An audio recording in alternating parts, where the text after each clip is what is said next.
이번에 우리가 그 예수님이 시험 받는 그 과정을 우리가 살펴봤는데, 우리가 첫째 시험에서 우리가 얻어야 교훈들이 많이 있지만, 그러나 한 두어 가지 정도만 우리가 살펴보고 나가겠습니다. 예수님은 40일 동안 금식하셔서 인간으로서는 최고 정신적으로나 육체적으로 가장 어렵고 쇠약할 때 시험을 받았지만은, 그러나 예수님이 이 시험받는 과정에서 자기의 욕망과 모든 것을 다 자제해야 하는, 자기 몸을 완전히 자제하려면은 그냥 쉽게 이루어지는 것이 아닙니다. 자기가 연약한 육신을 이기기 위해서는, 그 아버지의 능력을 받기 위해서는 인간의 모든 욕망과 또 모든 것을 말씀으로 자제해서 절대적인 그분의 도움을 받아야 되는데, 도움받기 위해서는 자기의 모든 것을 했대요. 자제하는 것이 가장 중요하다는 것을 우리가 볼 수가 있습니다. 그래서 예수님은 가장 연약한 가운데에서 하나님의 도움과 그 하나님의 말씀을 통해서 사단과 싸워서 이긴 것을 보았습니다. 예, 오늘은 예수님이 시험에서 완전히 승리한 장면을 우리가 말씀을 통해서 살펴보겠습니다. 시대의 소망 124쪽에 보면, 이에 마귀가 예수를 거룩한 성으로 데려다가 성전 꼭대기에 세우고 가로되, 내가 만일 하나님의 아들이거든 뛰어내리라 기록하였을 때 저가 너를 위하여 그 사자들을 명하시리니 저희가 손으로 너를 받들어 발이 돌에 부딪히지 않게 하리로다 하였느니라. 여기 보면은 성전 꼭대기라고 있는데, 이 꼭대기가 얼마나 높이 드는지 그거는 알 수 없지만, 우리가 이런 집보다 훨씬 높다는 것을 알 수가 있어요. 집보다. 우리 그러니까 우리는 가정집 같은 거는 뭐 높아야 뭐 4m 정도뿐이 안 되지만은, 그러니까 이 성전 꼭대기에서 뛰어내리라고 할 정도 마귀가 예수님을 유혹하고 시험을 걸었다는 얘기는, 그 꼭대기에서 뛰어내리면 사람이 생명이, 예루살렘 성, 거룩한 성, 그 사람의 생명이 보존하기 어려울 정도로 높다는 것을 우리가 생각할 수 있다는 얘기입니다. 그래서 이 꼭대기에서 높은 데서 뛰어내리면 절대로 뭡니까? 누군가 도와주지 않으면은 생명을 보장할 수 없기 때문에 마귀가 이 꼭대기에서 한번 뛰어내려 봐라. 네가 누구거든. 하나님 아들이거든.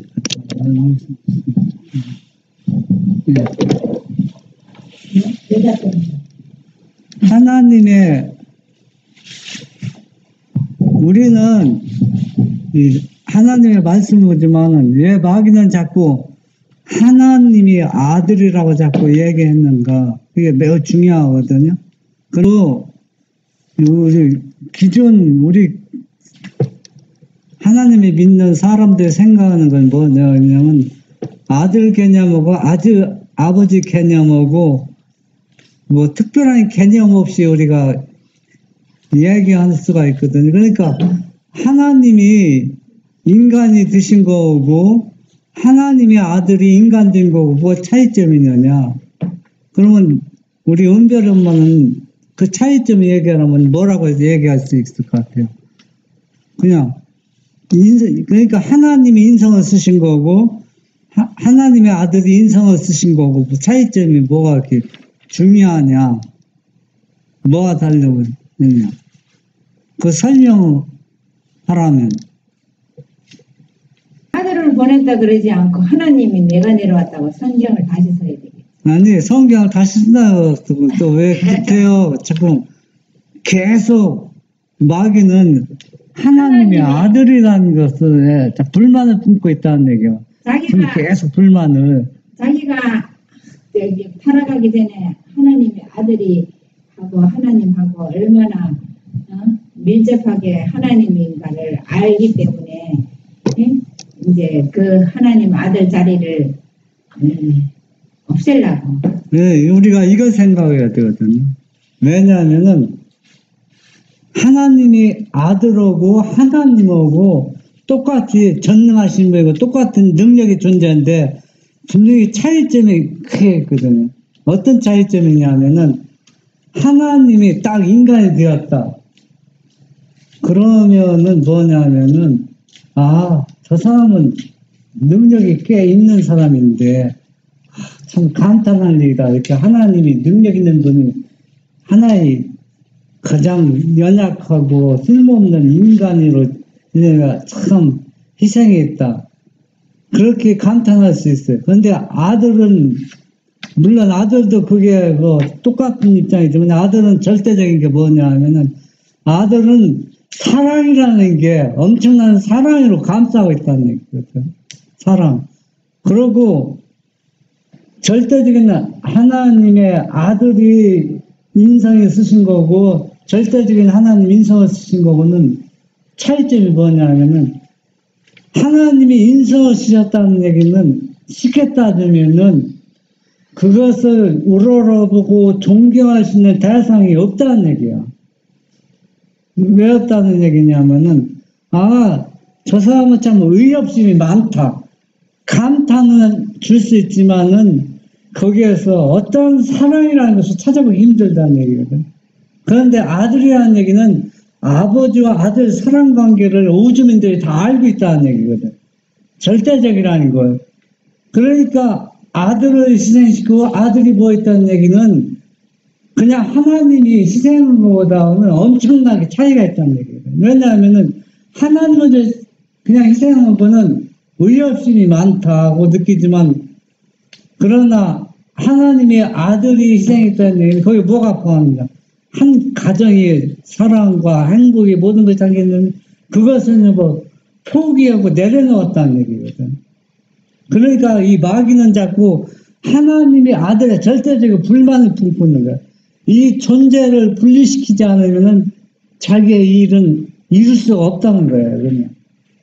그러니까 사람들은 뭐가 중요하다고 생각하는데 그러나 이게 진리고 영원한 복음이라는 얘기거든. 그렇기 때문에 마귀는 지금까지도 계속 하나님이 아들이 아닌 것처럼 모든 것을 가장해서 지금 시험하고 있다는 얘기거든. 아들은 사랑이거든. 사랑. 아들을 통해서 하나님의 사랑과 본인의 예수님의 사랑을 증명할 수가 있다는 얘기거든. 은밀히 한번 읽어보세요. 사단은 이제 예수 자신의 입장에 서서 대하려고 하였다. 이 간교한 원수 자신이 하나님의 입에서 나오는 말씀을 제시하였다. 그는 여전히 광명한 천사처럼 나타났으며 또한 그가 성경에 정통하며 쓰여진 글의 의미를 깨닫고 있다는 것을 명백히 드러내었다. 지금 이제 사단은 자기가 자기 입장에서 시험하거든. 그러니까 예수님의 말씀으로 자꾸 기록했을 때 자꾸 하나님 말씀을 인용하니까 이 마귀도 하나님의 말씀을 인용하는 겁니다. 은별이 할머니요? 예수께서 전에 당신의 믿음을 확증하시기 위하여 하나님의 말씀을 사용한 것처럼 이제는 유혹자가 자기의 기만을 가리기 위하여 그것을 인용하였다. 그는 예수의 충성을 시험하고 있을 뿐이라고 주장하면서 지금은 예수의 확고하심을 칭찬하였다. 구주께서 하나님께 대한 신뢰를 표시하였을 때에 사단은 여전히 구주의 믿음에 대한 또 다른 증거를 보여주기를 요구하였다. 오늘날은 우리가 하나님의 말씀으로 얼마든지 하나님을 부인하고 예수님을 부인하시는 여지가 어디든지 다 찾아볼 수 있어요. 그래서 이 마귀도 이제 말씀으로 시험하기 때문에 사람들이 거기에 다 굴복당하고 또 마귀에게 넘어가는 겁니다. 예언하신 말씀을 우리가 생각할 때 그 말씀도 분명히 우리가 아무리 화이분이 얘기를 할지라도 성경으로 시험하라 하겠습니다. 화이분이 자신이 그렇게 얘기했어요. 화이분이 한 얘기라고 해서 다 그것이 100% 옳다고 우리가 믿고 받아들이는 것도 중요하지만 그 전에 먼저 우리가 생각할 때는 화이분 얘기, 화이분이 직접 쓴 게 아니기 때문에 다 대피를 했기 때문에 대피 과정에서 화이분이 전부 다 확인하지는 않았거든요. 확인할 수도 없고 그 수만 장을 시편 91편 11절 12절 마귀가 인용한 거거든요. 저가 너를 위하여 그 사자들 명하사 네 모든 길에 너를 지키시게 하심이라. 저희가 그 손으로 너를 붙들어 발이 돌에 부딪히지 않게 하리라. 이거는 시편은 주로 이제 다윗의 그 역사를 기록했잖아요. 그러면 우리가 생각할 때 우리가 마지막 지금 일요일 휴업령이 내리고 보면 우리가 이제 산으로 다 이제 도망간다 했잖아요. 도망가면은 이제 추적군들이 뒤에서 따라오잖아요. 뒤에서 따라오면은 산 꼭대기까지 올라가서 도망갈 거 아니에요. 도망가면은 꼭대기에서는 더 도망갈 데가 없잖아요. 낭떠러지에 뛰어내리든지. 그러니까 이 다윗은 항상 이제 사울왕한테 계속 쫓기는 신사가 됐잖아요. 그러니까 그 배경을 밝혔다는 다윗이 이제 뭐 산 꼭대기에 이제 도망가면은 뭐냐면 하나님이 네가 여기서 떨어져도 뛰어내려도 너를 받들겠다는 게 다치지 않게 보장한 건 하나님이. 그때는 칼이 지푸라기가 아니 그러니까 이제 이건 이제 배경을 성경에는 그 설명이 안 됐지만은 이제 도망가다 이제 이런 저기 마지막 길에 이제 설 때 마지막 이제 높은 산에 설 때 그 바위에 이제는 뛰어내리든지 그러면 뛰어내리면 살잖아요. 왜냐하면 원수는 거기 못 쫓아오니까 이제. 그러니까 네가 거기서 뛰어내려도 하나님이 뭐라 했어요? 내가 너를 받아서 돌에 부딪히지 않고 네 생명을 보장해 주겠다는 그런 약속을 한 건데. 다윗한테 했는 약속이에요. 네, 다윗한테 한 약속이죠. 그런데 이제 사단은 여기에서 교묘하게 하나님 말씀을 교묘하게 이제 이용한 걸 볼 소리 엄마. 그러나 두 번째 시험은 또다시 내가 만일 하나님의 아들이어든 이라는 의심을 암시하는 말로 시작되었다. 그리스도께서는 만일 이어든 이라는 말에 대답하도록 유혹받았으나 의심을 조금도 받아들이지 않으셨다. 그는 사단에게 증거를 주기 위하여 자기의 생명을 위태롭게 하지 않을 것이었다. 시험하는 자는 그리스도의 인성을 이용하려고 생각하고 그로 하여금 참남하게 되도록 충동하였다. 네, 왜 사단은 예수님을 참남죄로 몰아붙였냐면 참남 되도록 충동하였다. 왜 참남죄다고 생각해요? 인성을 사용하는 것이 참 인성을 통해서 어떻게 해야 더 깊이 들어가면은 예수님은 절대적으로 신성에다 인성의 옷을 입었지만은 신성을 사용할 수 불가하게 인간을 오셨다는 얘기예요. 불가하다는 얘기거든. 그러니까 참남띠다는 얘기는 남이 자기 영역을 넘는 거, 하나님의 영역에 들어가는 게 참남띠다 이거든. 그러니까 이스라엘 백성이 네가 하나님의 아들이라면 누구 영역이에요? 아버지 하나님의 영역이기 때문에 참남띠다는 얘기거든. 여기에서 참남띠다는 얘기는 예수님은 완전한 인성으로 이 땅에 왔는데 신성을 사용하면 누구의 영역을 범하는 거예요? 하나님의 영역을 범해서 참남띠에서 그런 얘기다. 왜냐하면 예수님은 절대적으로 보여. 신성은 있지만 신성을 어때요? 사용하지 않고 인성만을 이 땅에서 행하도록 이 땅에 오셨다는 얘기예요. 그렇기 때문에 신성을 사용하는 것은 누구의 영역을 범하는 거예요? 하나님의 영역을 범하기 때문에 사단은 자꾸 참남 충동이 있다는 얘기거든요. 만약에 사단이 시키는 대로 거기 뛰어내리면 사단이 지 천사 보내고 받아줘. 그러니까 절대로 예수님은 뛰어내리지 않을 거 사단 알아요.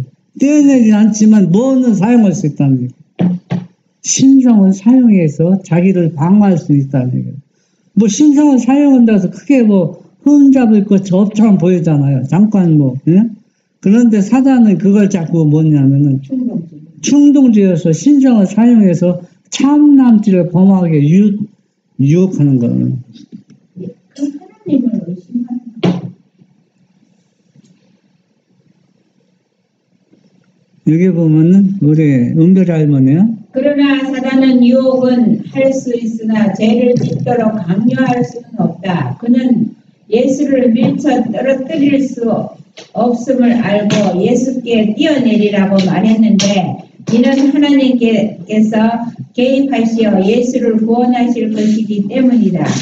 사단은 또한 예수를 강제로 뛰어내리게 할 수도 없었다. 그리스도께서 시험에 동의하지 않는 한 그는 그분을 정복할 수 없었다.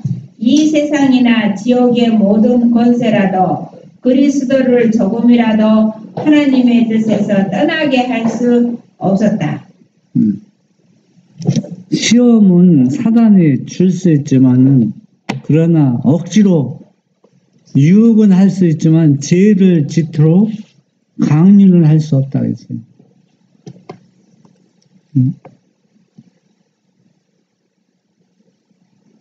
그걸로 넘어가요.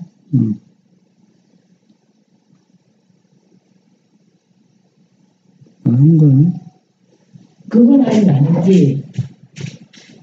왜 그래 많이 넘어가 버렸어요?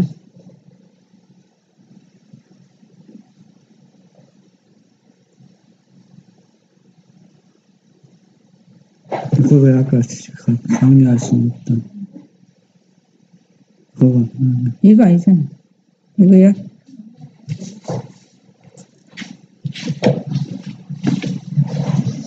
그러니까 마귀가 유혹하고 시험하는 거는 하나님께서 다 경계에서는 어느 정도까지 유혹하고 할 수 있는 거예요. 유혹하는 거는 죄가 아닌데, 아니다.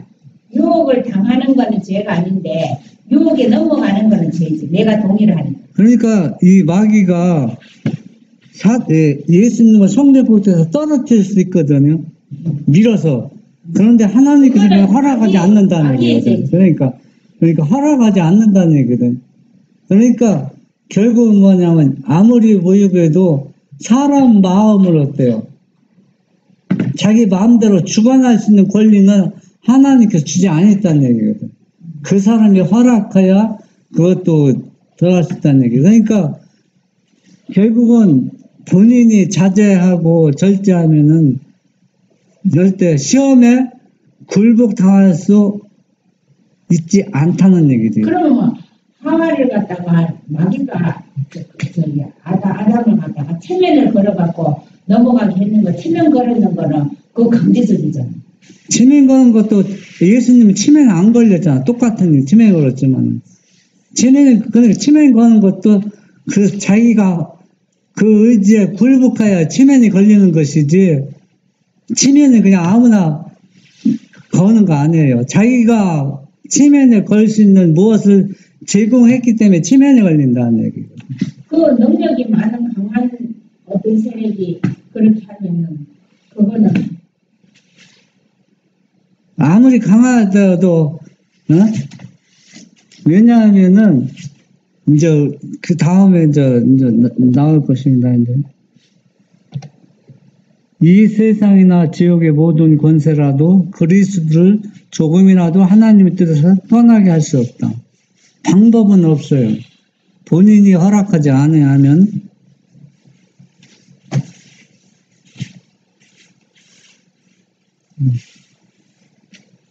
유혹자는 결코 강제로 우리로 악을 행하게 할 수 없다. 그는 우리의 마음이 그의 지배에 굴복당하지 않는 한 그것을 지배할 수 없다. 의지가 생각하고 믿음이 그리스도를 자존손을 놓은 후에야 사단은 자기의 사랑을 우리에게 행사할 수 있다. 그러나 우리가 품고 있는 모든 죄된 욕망은 사단에게 발판을 제공한다. 우리가 하나님의 표준에 이르지 못한 적마다 하나님의 글로 들어와서 우리를 시험하고 멸망시킬 수 있는 열린 문이 된다. 우리가 실패하고 패배를 당할 때마다 하나님에게 그리스도를 비방할 기회를 제공하는 것이다. 예, 무엇인가 사단이 활동할 수 있는 제공했기 때문에 또 체면에 걸리고 또 시험에 우리가 굴복당하는 것입니다. 저가 너를 위하여 그 사자를 명하시리니 라는 약속을 인용하면서 사단은 내 모든 길에 너를 지키게 하심이라는 말씀, 다시 말해서 하나님의 택하시는 모든 길에 서라는 말씀을 했다. 이 말씀 보면은 참 애매모호한데 이제 우리가 계속 가면은 이제 알 수가 있어요. 여기 보면 내가 말하기를 여호와는 나의 피난처시라 하고 지존자로 거처를 삼았으므로 사단은 이것을 빼버렸어요. 사단은 10절, 11절 인용하면 11절, 12절 인용하면서 네가 뛰어내리면 어때요? 하나님이 받아서 돌에 부딪히지 않게 네 생명을 보호해주려는 이것을 주장했는데 영원히 빼고 사단은 예수님을 시험했다는 거예요. 예.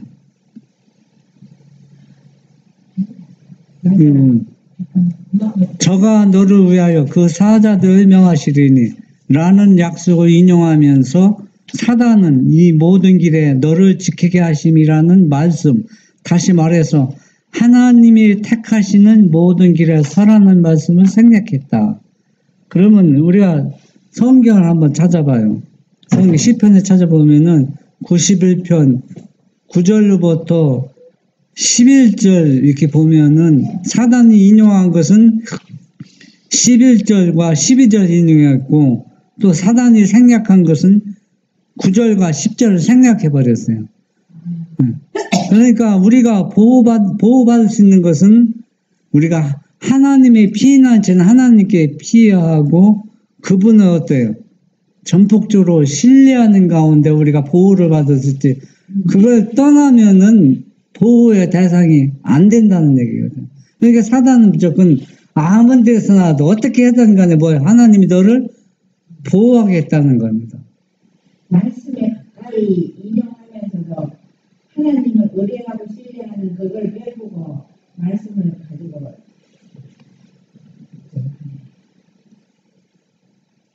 한번 읽어봐요. 예수께서는 순종의 길에서 벗어나기를 거절하셨다. 예수께서는 하늘 아버지를 완전히 신뢰한다는 것을 드러내시는 한편 자신을 사망에서 구원하기 위해 아버지의 간섭을 불가피하게 만드는 그런 처지에 자기 자신을 두지 않으실 것이었다. 그는 하나님께서 어쩔 수 없이 그를 호출하게 하심으로 사람에게 신뢰와 복종의 모본을 주지 못하게 되기를 원하지 않으셨다. 우리가 생각할 때는 하나님과 아들 관계는 조금 불미스러운 저질러도 아버지께서는 다 보호하신다 생각하잖아요. 그런데 예수님은 그렇게 하지 않았다는 얘기야. 왜냐하면은 아버지를 진짜 존중하고 아버지의 거룩한 뜻이 무엇인지 알기 때문에 아버지의 뜻에서 벗어나서 아버지의 도움을 절대로 바라지 않았다는 얘기들. 왜 서로가 사랑하고 존경하면은 서로가 어때요? 테두리 안에서 서로가 존중하고 무한한 사랑의 관계로 이어진다는 얘기거든. 아들이 빚을 많이 지어갖고 아버지한테 아버지 나 갚아주겠지 하고 이런 걸 고의적으로 안 했다. 예수께서 사단에게 또 기록하였을 때 주 너희 하나님을 시험하지 말라 하였느니라고 선언하셨다. 이 말씀은 이스라엘 백성이 광야에서 목이 말라서 모세에게 물을 달라고 요구하면서 여호와께서 우리 중에 계신가 아닌가 하고 부르짖을 때 모세가 한 말이다. 아무리 하나님께서 도와줘도 계속 하나님을 불신하는 것. 왜 불신하느냐? 그는 하나님의 거룩한 섭리와 뜻이 무엇인지 모르기 때문에 임시 처방으로 도움을 주면은 아이고 고맙습니다 감사하다지만 또 얼마 후에는 얼마 지나서 또 그런 불신이 계속 반복된다는 얘기입니다. 모세를 갖다가 이렇게 마귀가 넘어뜨려보고 넘어가니까 예수님도 모세처럼 생각하고 이렇게 모세를 시험해가고 넘어뜨렸는 그거를 여기다가 하나님께서 그들을 위하여 기적적으로 역사하셨지만 난관을 만나면 그들은 하나님을 의심하고 하나님께서 함께 계시는 증거를 요구하였다. 그들은 불신 가운데서 그를 시험하려고 하였다. 그런데 사단은 그리스도에게 같은 일을 하도록 재촉하였다. 하나님께서는 이미 예수께서 당신의 아들이심을 증거하셨다.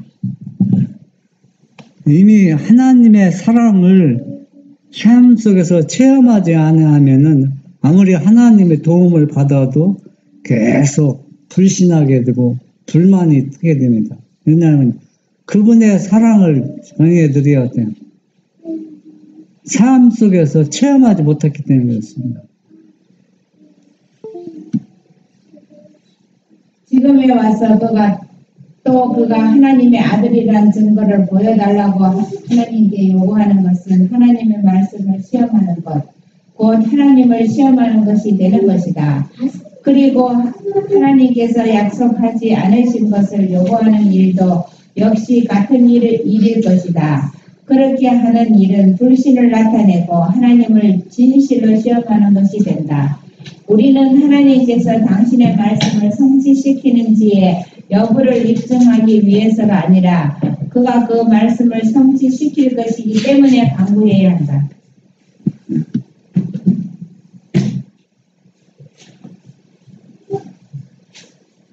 그가 우리를 사랑하시는지 입증하기 위해서가 아니라 그가 우리를 사랑하시기 때문에 간구해야 한다. 믿음이 없이는 기쁘시게 못하나니 하나님께 나아가는 자는 반드시 그가 계신 것과 또한 그가 자기를 찾는 자들에게 상 주시는 이심을 믿어야 할지니라 했습니다. 우리가 이 사랑에 대해서 하나님께서 기도를 응답해 주면 우리를 사랑하고 응답해 주지 않으면은 사랑이 없고 또 믿음이 있으면은 기도 응답받고 또 하나님을 기쁘게 하고 믿음이 없으면 하나님을 기쁘게 못한다는 것. 우리가 이렇게 생각하면은 인간적으로 볼 때는 다 이치에 맞고 또 그것이 우리가 참 어떻게 생각하면은 하나님의 그 사랑을 어렵다고 생각하는데 그러나 부모 이제 은별이 있는 엄마의 사랑을 어렵다고 생각하지 않거든. 그렇죠?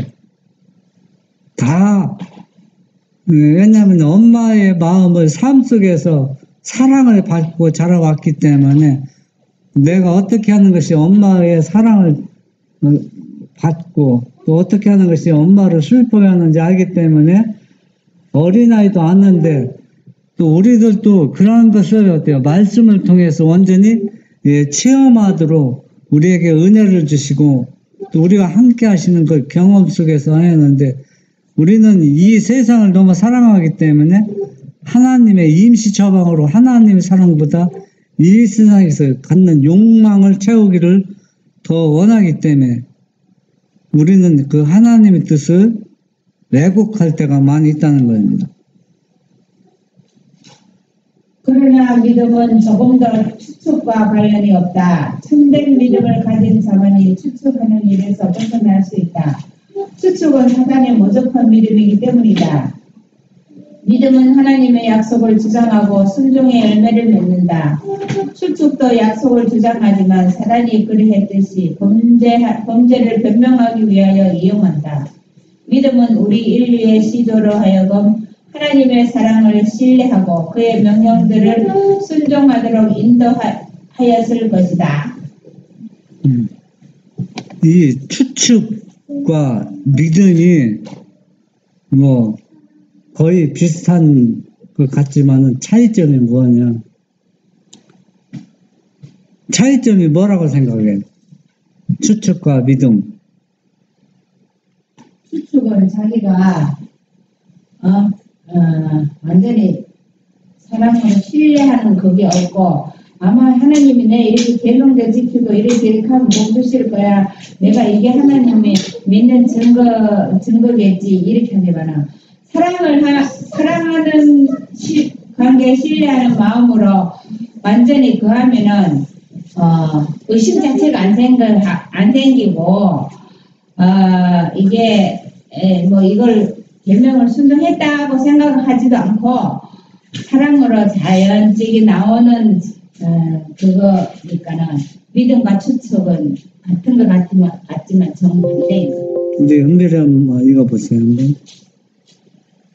추측은 그들로 하여금 하나님의 크신 사랑이 그들의 죄의 결과에서 그들을 구원해 줄 것으로 믿게 하므로 하나님의 율법을 어기도록 이끌었다. 은혜를 받을 수 있는 조건들을 따르지 않으면서 하늘의 은총을 요구하는 것은 믿음이 아니다. 참된 믿음은 성경의 약속들과 준비해 놓으신 것들을 기초로 한다. 여기 뭐 더 설명할 필요가 없죠. 추측은 그러니까 오늘날 조사 심판이 없다는 얘기는 심판이 하나님이 십자가에서 다 용서한 요한복음 3장 16처럼 죄인들을 구원하기 위해서 예수님께서 십자가를 지셨는데 뭐 하나님의 아들로 인칭을 받았으면은 우리가 조금 죄를 범했다 해서 뭐 멸망시킬 것도 없고 또 무슨 심판이 필요하냐. 그런데 세상을 바꾸는 그런데 만약에 추측이 그렇게 믿음이 열매가 된다면 예수님이 이 땅에 인성을 쓰실 필요도 없어요.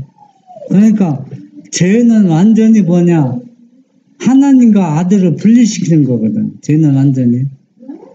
그렇기 때문에 하나님의 그 조건, 그 약속들 그런 것들을 이행하지 않는 데서는 결국 뭐냐? 결국은 이 추측은 그 십자가의 그 은혜를 도저히 받을 수가 없다는 얘기거든. 추측이거든. 그러니까 그 믿음으로 그것을 받아야 되거든. 그러니까 죄라는 것은 하나님과 분리가 되기 때문에 이 죄 분리되는 것을, 이 사랑이 분리되는 것을 그 없애기 위해서 아들이 이 땅에 와서 십자가를 놓았는데 결국은 뭐냐? 뭐 죄를 지어도 하나님께서 다 용서해주고 사랑으로 감싸주겠다 하면은 결국은 뭐냐? 십자가의 그 의미가 완전히 사라진다는 얘기예요. 의미가 없어진다는 얘기거든. 마귀가 죄 가운데서 구원하는 게 아니라 예수님이 죄로부터 구원하는 그 미묘한 차이를 이렇게 희석시켜요. 사단은 불신을 일으키는 일에 실패할 때에 흔히 우리를 추측하도록 이끄는 일에 성공한다. 만일 그가 우리로 스스로 불필요하게 시험의 길에 들어서게 만들 수 있다면 승리는 자기의 것임을 안다. 하나님께서는 순종의 길을 걷는 모든 사람을 지켜주실 것이다. 우리의 생명을 보호해주고 지켜주는 것은 순종의 길을 걷는 모든 사람들을 지켜준다는 얘기입니다. 그러니까 순종하지 않는 것, 하나님의 말씀에 떠나는 것은 마귀가 이용해서 너희들 하나님의 아들이 있고 또 하나님의 사랑과 자리이기 때문에 너희가 어떻게 해도 모을 수 있다. 구원을 얻을 수 있다고 하는 것은 사단의 하나님의 말씀을 개변으로 역이용하는 겁니다. 그래, 극장 문학까지는 천사가 동행하는데 극장에 딱 들어가 버리면 하나님 천사가 구하신다는 거거든. 사람들이 있잖아요. 극장 가서 한번 그거 보고 나도 뭐 하나님 내 그거 용서해 주겠지. 이게 아니라 하지 말라 하는 거에 하면 하나님 천사 고까지는 동행하고 그 다음에는 동행 안 합니다. 그러나 그 길을 이탈하는 것은 사단의 영역에 위험을 무릅쓰고 들어서는 것이다. 그곳에 들어가면 우리는 틀림없이 패배한다. 구주께서는 우리에게 시험에 들지 않게 깨어있어 기도하라 고 명하셨다. 묵상과 기도는 우리로 위험의 길로 무모하게 들어가지 않도록 지킬 것이며 많은 패배를 면하게 할 것이다. 여기서 분명히 기도도 중요하지만은 기도와 묵상이 병행이 되어야 된다는 얘기예요. 왜냐하면 기도하고 묵상하고 뭐가 틀려요? 뭐가 틀리느냐? 틀리죠.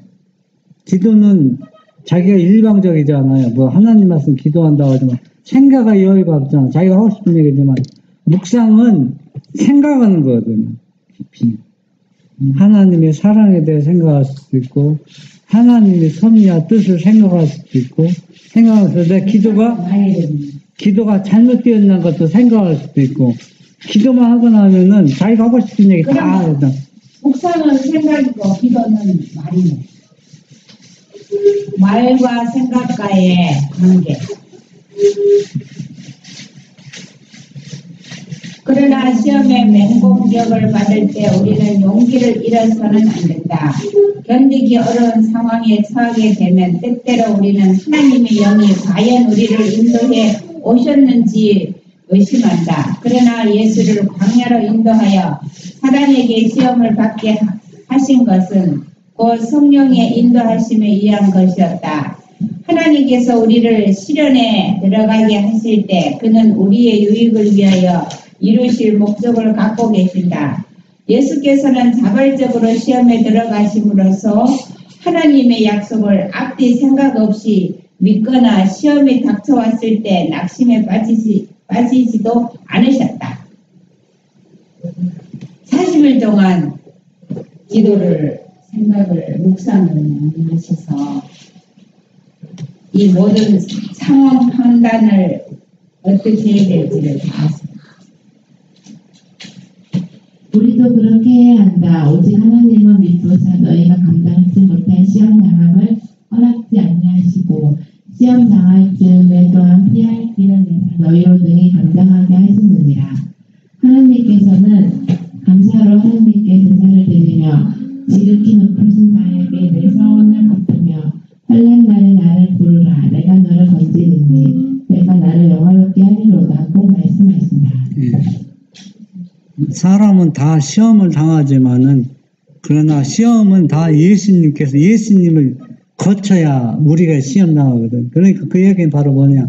예수님께서 우리가 당할 시험을 먼저 받으시고 이 사람이 감당할 수 있나 없나 그것을 테스트하고 시험을 허락한다는 얘기거든. 그것도 시험에 또 당하면은 또 그 시험을 이길 수 있는 뭐입니까? 힘과 능력을 주신다는 거예요. 그러니까 시험이 마귀가 이 사람 진짜 하나님 믿는지 이거 시험 해볼까 그거 했을 때 하나님께서 그 사람한테 그거를 감당할 수 있는 대처할 수 있는 거를 있는지 없는지를 알고 하나님 우리 마음을 읽으시잖아. 알고 그냥 놔두시는 거지. 그러니까 시험이 될 때 우리가 하나님 시험 당할 때 하나님 붙들어 예수님. 그러면 그때 하나님이 그 시험 물리쳐준다고 이 사람이 분명히 하나님한테 기도할 거라. 이런 일이 있을 때 아이고 하나님 이게 무슨 일입니까? 그럴 거 아니에요. 그럴 때 하나님이 예수님이 그 시험을 딱 이길 수 있는 능력 치를 수 있는 능력을 주겠다고 이 사람이 분명히 기도할 거라고 그거 아는 사람한테 시험 주는 거예요. 우리가 이 말씀은 지금 오늘날도 마귀는 우리가 생각한 것처럼 어떤 괴물적으로 나타나지 않는다는 겁니다.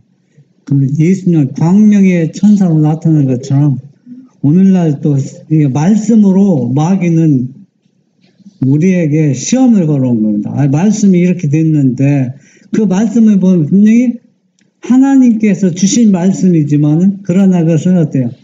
어느 때 배경을 알아야 되거든. 왜 어떤 배경에서 이 말씀을 주셨는가 생각하였는데 그 말씀만 따라 그걸 인용하면은 완전히 다른 방향으로 갈 수 있다는 얘기입니다. 사단은 그래서 자기는 신이라고 하는 겁니다. 자기도 신이라.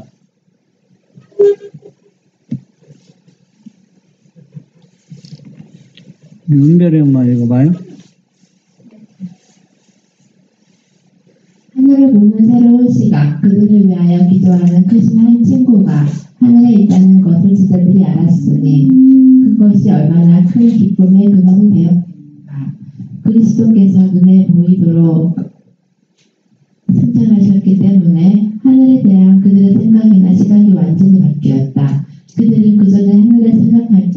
그것은 무한한 공간이요 형체가 없는 영들이 거하는 곳이라고 생각했다.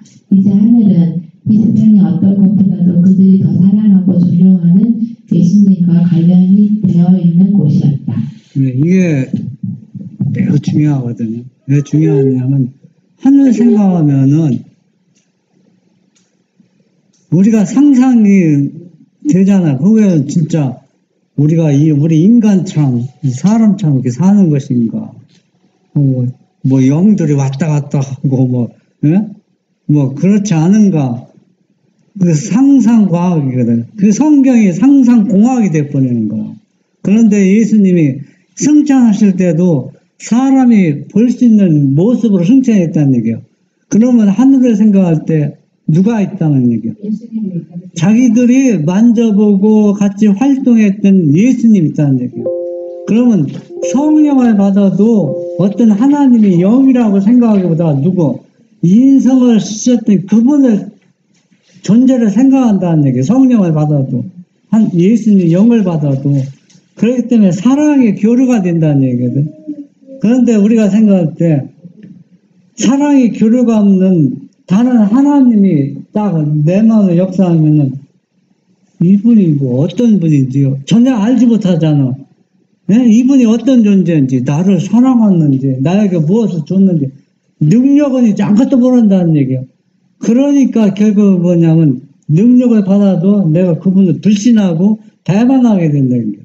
그러니까 이스라엘 백성들이 그렇게 하나님을 믿었다는 얘기예요. 왜냐하면은 그분과 사랑의 교류가 이루어지지 않아서 그분이 나를 얼마나 사랑하는지 그걸 모른다는 얘기예요. 내가 필요한 것 채워졌을 때는 고맙고 감사하죠. 순종하지만은 그러나 그분에 대해서 모르기 때문에 도움받을 때는 감사하지만 시간이 지나면 그 도움 자체도 완전 손해된다는 얘기예요. 그러니까 계속 그런 관계로 하나님을 믿어왔다는 얘기예요. 그런데 이 예수님 인성을 쓰시고서는 하늘이라는 공간이 완전히 다른 차원으로 바라보게 됐다는 얘기예요.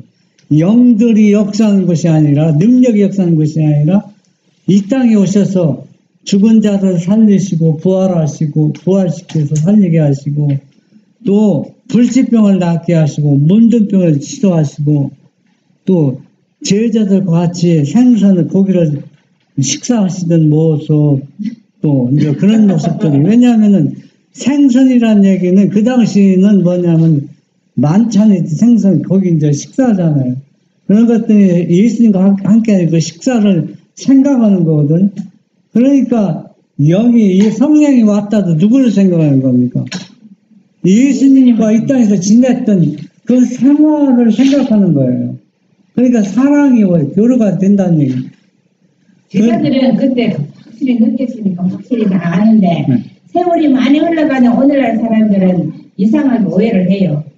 그러니까 이제 뭐냐면 그러면 제자들은 그렇게 했으니까 사랑의 교류가 체험됐지만 우리는 예수님 보지 않았잖아요. 그런데 예수님께 약속했잖아. 제자들에게 한 것 그런 것들이 다 너희와 똑같은 교류가 이루어질 수 있는 거 믿음으로 받아들이면 그렇게 해주겠다는 약속을 한 거거든요. 약속. 그러니까 나는 예수님을 만져보지 못했지만은 제자들은 만져봤다는 얘기예요. 그러면은 그걸 믿음으로 받아들이면은 그 믿음이 자라도록 사랑의 교류가 이루어지도록 예수님이 도와주겠다는 얘기거든요. 오늘날도 그렇게 역사하겠다는 그게 성령입니다. 그들은 그분과 같이 대화를 해보았고 그가 부활했을 때에도 만져보았으며 그분은 그들의 마음에 희망과 위로를 말씀하셨으며 그가 말씀하시는 중에 그들이 보는 앞에서 취하여 감을 입으셨으며 천사들의 부름소리가 그분을 모셔갈 때 그들에게 말씀하시는 그의 목소리가 보라 내가 세상 끝날까지 항상 너희와 함께 있으리라고 하셨다. 예수님께서 항상 사람을 만났을 때 제일 먼저 무슨 얘기를 했어요? 정말 이 집에 평안이 있어. 평안이 있을지어다. 평안이라는 얘기는 예수님이 주는 평안이거든요. 바로 뭐냐 하면은 이 제자들은 예수님이 부활했을 때 만져봤잖아요. 부활한 예수님을 만져봤잖아요. 또 대화도 해봤잖아요. 응? 또 희망의 우위로 말씀 전했잖아요. 그러면 이들은 성령을 받아도 뭐가 생각나는 거예요? 그분과 있었던 그 관계, 사랑을 생각하게 된다는 거예요. 그러니까 마음에 보니까 힘이 생기고 용기가 생기고 믿음이 자라는 겁니다. 계속. 그런데 아무것도 뭐 자기가 교류가 없었던 한 능력이 영이 오면은 내 마음의 역사에도 뭡니까? 별로 마음의 행복을 느낄 수가 없어요. 왜 느낄 수가 없어요? 우리가 이렇게 생각하면 돼요. 어떻게 생각, 쉽게 이해하려면 양선이가 은별이 엄마가 돈이 3천만 원이 꼭 필요한데 그 돈이 없으면 모든 가족을 잃어버리게 돼요. 은별이를 잃어버리게 되고. 그런데 어떤 사람이 삼성이 있어. 삼성 돈 많잖아. 내가 3천만 원 더 주겠다 딱 했어요. 그러면은 은별이 엄마가 어떻게 생각해요? 고맙다 생각하죠. 그런데 은별이 엄마 친구하고 서로가 막 사랑을 주고 어려울 때 서로 도와주고 막 그랬잖아요. 네? 너 뭐 필요하냐? 내가 보내줄게. 또 은별이 엄마도 또 맛있는 거 있으면 주고 막 서로가 이렇게 관계 이렇게 친분을 맺어왔어. 그런데 그 친구가 내가 3천만 원 주겠다 하면 똑같은 3천만 원이지만 어때요? 친구한테 3천만 원 받은 것은 뭘 생각하나 그가? 친구가 나를 얼마나 사랑하고 있구나. 그 사랑을 감동을 주는데 삼성에서 3천만 원 줬지만은 고맙기는 하지만 뭐가 안 일어나요? 사랑의 감동이 일어날 수가 없어요. 고마운 마음은 일어나거든. 감사한 마음은 일어나지만 그런 관계가 없었기 때문에. 그러니까 하나님이 인성이 쓴 거고 하나님 아들 인성이 쓴 거 완전히 차원이 다르다는 얘기예요. 똑같은 능력의 존재지만은. 그런데 이 예수님의 제자들은 이건 지금 예수님이 하늘에 승천하고 다락방에 모여서 지금 이게 대화하는 거거든요. 예수님 제자들이 모여가지고서. 그래서 예수님이 승천하신 그 예수님을 지금 생각하고 있다는 얘기예요. 이 생각할 때 만약에 예수님이 다시 우리들과 같이 생활하면은 예수님이 겟세마네에서 힘들게 기도할 때 나를 위해서 기도해달라고 부탁했을 때 이 제자들 다시 자겠어요? 안 잔다. 그때 얼마나 후회하겠어요. 그때 그렇게 그분이 이렇게 힘들어했는데 그때 도와주지 못한 것 생각하면서 이 제자들이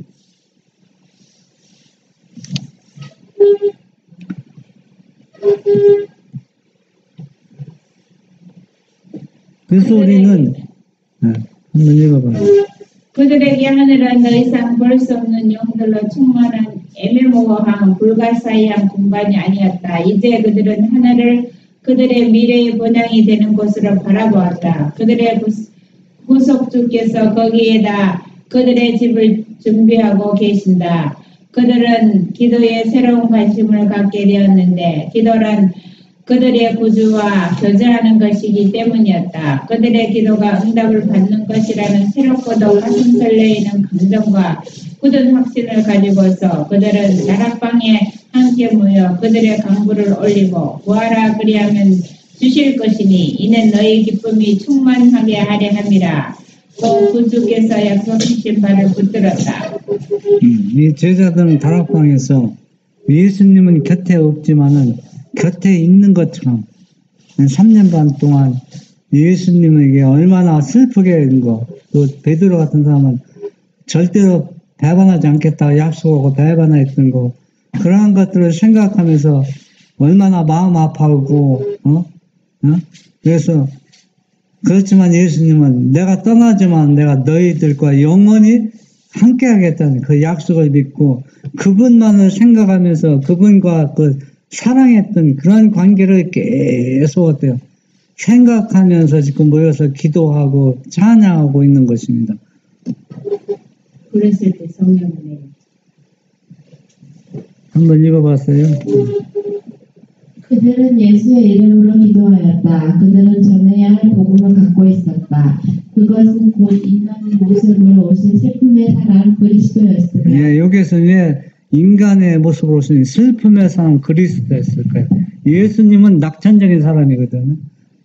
웬만해서 평소에는 항상 그분을 밟고 있는데, 이 제자들은 어떻게 생겼냐면, 슬픔의 사람 그리스도예요. 왜 슬픔의 사람이냐면, 이 낙천적이고 항상 그 하늘의 평화와 기쁨을 주는 분이었지만, 자기들의 죄를 다 짊어지셨기 때문에, 항상 죄를 지었기 때문에, 죄를 지은 사람은 그 결과가 어때요? 그 수치심이나 딴 사람들이 보는 이목 같은 게 항상 그런 것들을 느끼면서 살잖아요. 그러니까 예수님은 죄는 짓지 않았지만 자기들의 죄 지은 그 결과를 항상 예수님이 안고 살아갔기 때문에 이 제자들 볼 때는 예수님은 슬픔의 사람이라고 봤기 때문에 얼마나 이 제자들이 마음 아팠던 걸 알 수 있습니다. 그러니까 이걸 아는 사람들은 절대 죄를 지을 수가 없다는 얘기거든요. 또 이런 분들이 뭐예요? 또 자기들의 손에 잡히자 십자가에 달리신 치욕의 사람 그리스도, 부활하신 그리스도, 천천만사 인간의 변호인으로 하나님의 존전에 나아가신 그리스도, 구름을 타고 능력과 영광으로 다시 오신 그리스도, 그리스도가 그들이 전하는 복음이었다. 우리도 이 복음을 전해야 돼. 네. 그러니까 이 제자들은 뭘 전해야지 복음, 확실한 복음을 갖고 있다는 얘기야. 이 복음을 가졌다는 얘기는 그분의 사랑이 무엇인지 자기네들이 느꼈고 받았고, 그러니까 이 사랑을 전하는 것이 그들이 전할 복음이라는 얘기거든요. 확실하게. 그러면 이러한 사람은 절대로 뭘 어때요? 예수님을 배반할 수 없다는 얘기입니다. 이들이 이렇게 모여서 했기 때문에 뭘 받은 거예요? 이른비 성령을 받았다는 얘기입니다. 늦은비 성령도 이러한 사람에게 늦은비 성령이 주어진다는 얘기예요. 그래서 사람을 이렇게 성령을 받은 사람이 늦은비 성령을 받는 거예요. 그렇죠? 그러니까 이른비 성령을 받지 않는 사람은 늦은비 성령을 못 받아요. 왜냐하면 그분의 사랑을 체험하지 않는 사람은 성령이 주어도 하나의 능력이 존재로 또 배반하는데 그러니까 늦은비를 받을 수 없죠. 이렇게 알고 이른비 성령을 받아야 늦은비 성령에게 십자가를 질 수 있지 목숨을. 오순절 성령은 누구의 것인가? 누구의 영인가? 예수님께서 부활하신 날 제자들이 그들의 구주를 만나서 그분의 말씀을 듣고 마음이 뜨거워졌을 때 그들을 위하여 상처를 입으신 그분의 머리와 손과 발들을 보았을 때 승천하기 전에 그분께서 그들을 베다니로 데리고 가서 축복의 손을 펴고 너희는 온 천하에 다니며 만민에게 복음을 전파하라. 내가 세상 끝날까지 너희와 항상 함께 있으리라고 말씀하셨을 때, 그러니까 우리가 생각할 때는 성령 하면은 하나의 영으로 생각하는데 제자들은 영이 그들의 마음에 와서 임재하고 있지만 이게 누구로 생각하는가? 예수님이 함께 지냈던 그분을 생각하는 거예요. 그분의 영이라고 생각. 그러니까 그 성령의 역사는 뭐가 일어나는 거니까? 감동이라고 사랑이 막 솟구쳐 일어나는 거예요. 사랑이 일어나기 때문에 우리가 은별이 엄마도 은별을 사랑하면 자꾸 은별이가 맛있는 거 자꾸 해주고 싶잖아요. 막 사랑이 막 일어나면. 그런데 사랑이 식어지면 귀찮아지거든. 내 뭐 피곤하면은. 그러니까 사랑에서도 몸이 피곤하면 하기 싫어지지. 인간이다. 그러니까 사랑이 있으면은 내 몸이 쪼개져 죽어도 그 일을 한다는 얘기예요. 네. 사랑이 내 사랑하기 때문에. 네. 그러니까 이 제자들은 그런 사랑을 이미 맛보았기 때문에 온 천하에 다니면서 이 복음을 이 사랑을 전할 수뿐이 없다는 얘기거든요. 오순절날에 허락하신 보혜사가 임하사 하늘로부터 능력을 베푸시고 믿는 사람들이 승천하신 주님의 인재를 깨닫고 마음이 감동되었을 때 그들은 비록 그들의 갈 길이 그리스도께서 가신 길과 같이 희생과 순교의 길인 줄 알았을지라도 그들이 제자가 되었던 당시에 희망하였던 그대로 세상에 속한 영광을 버리고 주님의 은혜의 복음을 위한 봉사의 대가로 그분께서 오실 때에 다들 의의 면류관을 받고자 하지 않았던가. 여기 보면은 주님의 임재라고 했어. 성령이 예수님 자신이 오는 거거든. 제자들은 그걸 느꼈다는 거예요. 제자가 느끼고 제자들이 뭐냐면 예수님은 슬픔의 사람이라고 했잖아요. 그리고 고난을 받고 악인들에게 멸시를 받고, 그러니까 이 제자들은 자기도 예수님이 당한 것처럼 당하나도 하나 슬프거나 외롭지 않다는 얘기예요. 왜? 그분을 너무 사랑하기 때문에 그분의 가신 길을 따라가는 것이 오히려 마음에 기쁘고 즐겁다는 얘기예요. 그러니까 순교자들이 죽으면서 웃으면서 죽을 수 있는 게 바로 그렇거든요. 그 사랑을 그들은 이미 알았다는 얘기는.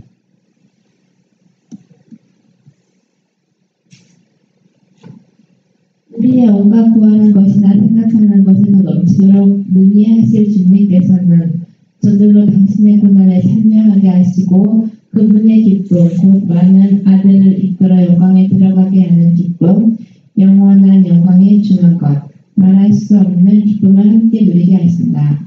이에 대하여 사도 바울은 우리의 잠시 갖는 환난에 경한 것이 우리에게 나타날 영광과 좋게 비교할 수 없도다 하고 말하였다.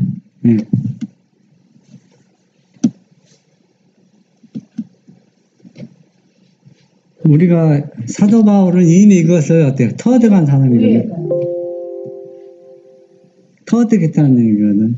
그러니까 우리가 예수 때문에, 이름 때문에, 믿는 것 때문에 조금 불이익을 당할 수 있어요. 이 세상에는. 그러나 그런 것들이 우리가 받을 그 영광을, 미래의 영광에 비교해 보면 우리가 당하는 것은 이것은 비교할 수 없다. 그래서 우리가 하나님을 믿는 사람들은 제자들이 예수님이 체험했던 그 사랑이 바로 제자들만이 체험이 아니라 우리들의 체험이 되도록 우리가 믿음으로 받아들이면 예수 믿는 사람들은 우울하거나 멀지 않는다는 거예요. 어떤 일을 당해도 항상 감사한 마음으로 그분의 가신 길을 따라갈 수 있다는 얘기예요. 참여하고. 166장 하죠. 지금 끝나려고 하네? 먼저 내야 되겠다.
애쓴 고통을 나눠주는 내 사랑 제 용서받을 수 없었는데 내 사랑 내 사랑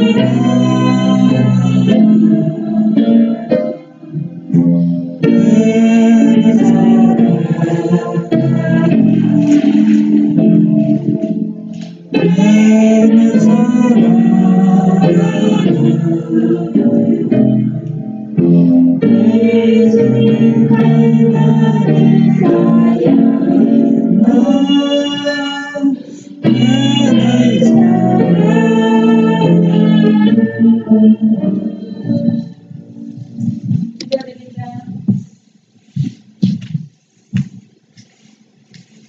하늘에 계신 우리 아버지,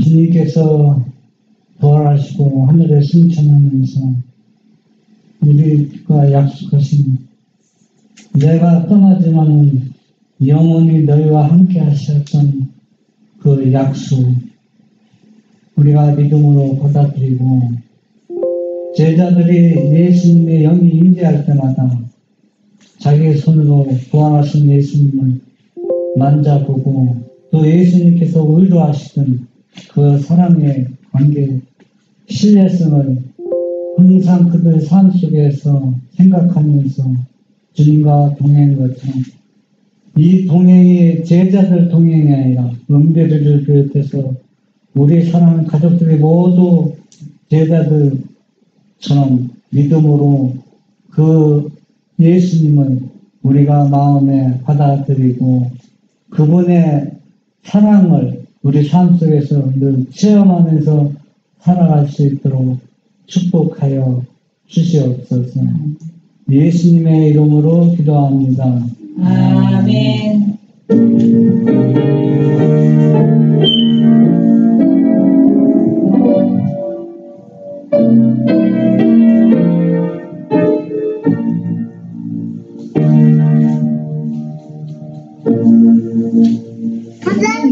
예수님 모시리.